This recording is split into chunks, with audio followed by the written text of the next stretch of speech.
is, yung from the Philippine Navy, meron silang nais na system na bilhin. Or, kumbaga siya yung pinaka-heart ng warship. At yun yung nasa kontrata. Sa kontrata na yon, diba? Tapos, biglang naiba. Biglang naiba. Yun yung may sinabi na binanggit itong si Bongo. Si Bongo yung nagsabi na dapat anuhin yung nire-request nung kakontrata nila na made in Korea. Ayaw ng Philippine Navy noon. Sabi nila mababago yung kontrata natin pag sinunod nyo yan. Kasi ito na yung napag-usapan na system. Ito na. Bakit yung iibahin? Kaya tuloy nakipag-usap itong si Bongo kay Delphine Lorenzana, DND Secretary. Kumalat yung letter na yun. Nung kumalat, dininay. Di daw siya. Wala daw siyang kausap, sabi ni Bongo. Ha? Kaya tingnan natin ha. Nangangandidato siya ha. Di daw siya nakipag-usap kahit ganito. Wala siyang pakialam doon sa warship sa bintahan. So dahil lumabas yung letter, yung note, deny to death naman. Si Secretary Delphine Lorenzana, nagkamali lang daw siya.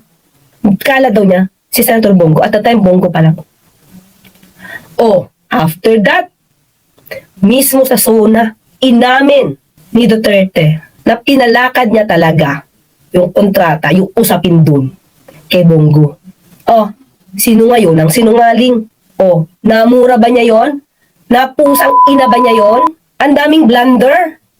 Oh, bakit nandun pa rin si Delphine Lorenzana? Napusang ina ba yon? Si Bongo, napusang ina rin ba yon?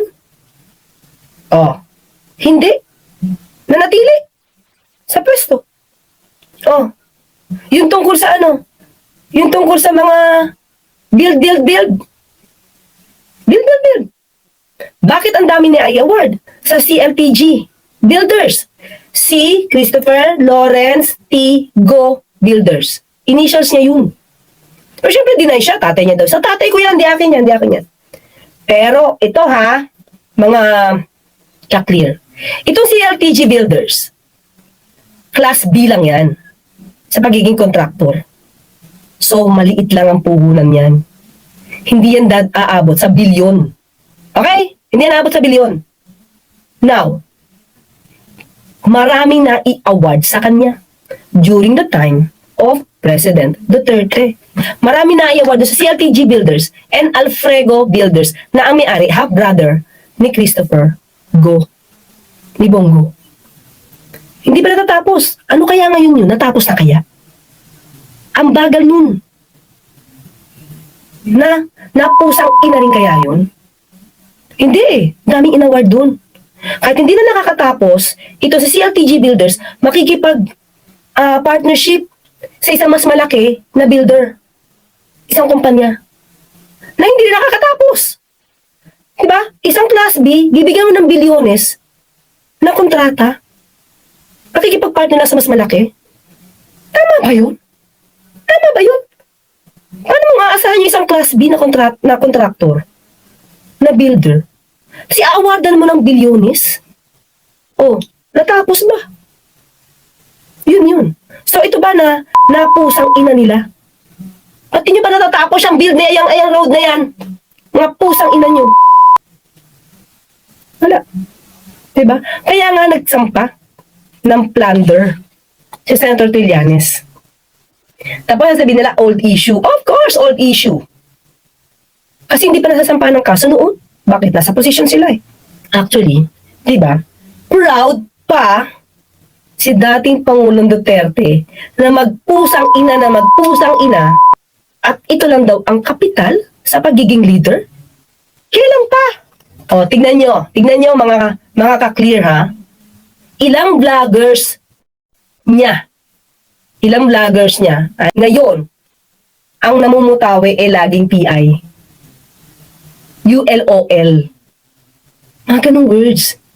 Diba? Proud. Nakaka-proud ba yun? Hindi yun yung karakter ng isang Pilipino talaga eh. Yung mga ninuno natin, hindi yan eh. Nabago lang, kasi may naging idol, diba?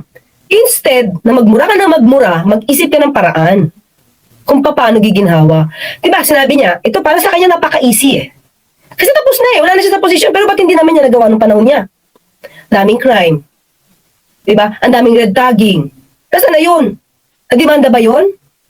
Napakulong niya ba yun? Ano nangyari sa nire-red tag niya? Di ba sila pa dinimanda? Oo. Di ba? Oh, ano sabi niya, di ba? Itong gagawin, siguro para mula sa barangay hanggang sa pataas. Tapos sa kanya hihinto. Okay mo lahat ngayon eh. Drugs, sa'yo humihinto. Pogo, sa'yo huminto. Di ba?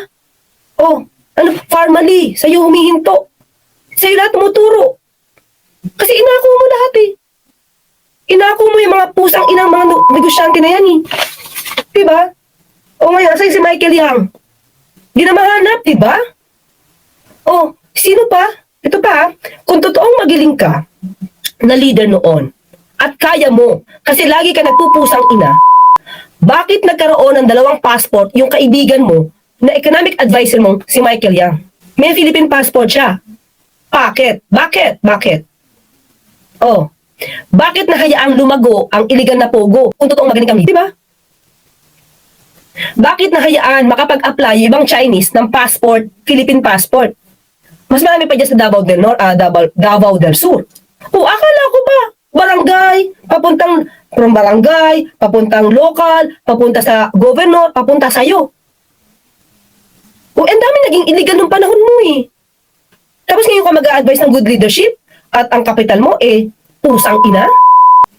O, di ba guys, sa pulo si Duterte, di ba? Sinabi nga ito ni Claire. Pagkatapos sinadvisean pa siyang Pangulo natin na PI lang daw ang katapat para maging maganda yung pamumuno. Hello? Ikaw nga ilang balon ba na PI ang binitiwan mo? Hindi talaga bilang sa 6 na taon. Pero napagan mo ba ang Pilipinas? Natapos mo ba ang problema sa droga? Sa pulburon? Natapos mo ba ang kriminalidad? Nag-iwan ka pa nga ang problema kasi pinapasok mo ang pogo. So nag-iwan ka ng malaking problema sa bansa. Ang kalat mo, si PBBM yun, ang naglilinis. Diba? Kaya alam mo wala kang karapatan para magsabi kay PBBM na ganito ang gawin mo, ganyan ang gawin mo. Kasi sa totoo lang, mas magaling si PBBM kaysa sa'yo. Wala kang binatbat sa abilidad ng anak mo. Yun ang katotohanan. Masakit, pero totoo. Peace.